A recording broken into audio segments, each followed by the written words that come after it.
بیت الخلاء میں جاتے وقت یہ دعا پڑھی جائے، بسم اللہ اللہم انی اعوذ بک من الخبث والخبائث۔ اللہ کا نام لے کر اے اللہ میں پناہ میں آتا ہوں آپ کی ناپاک جنوں اور جننیوں سے۔ یہ جو بیت الخلاء میں داخل ہونے کی دعا ہے یہ 2 حدیثوں میں ملتی ہے مشکات کی۔ ایک حدیث کے راوی انس رضی اللہ تعالیٰ عنہ ہیں اور دوسرے کے راوی مولا علی علیہ السلام ہیں۔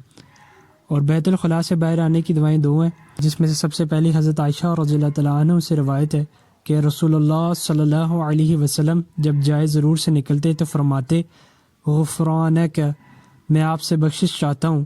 اور دوسری حدیث میں آتا ہے، حضرت انس رضی اللہ تعالیٰ عنہ سے روایت ہے کہ نبی صلی اللہ علیہ وسلم جائے ضرور سے باہر تشریف لاتے تو یہ دعا پڑھتے، الحمد للہ الذی اذهب عنی الاذی وعافانی۔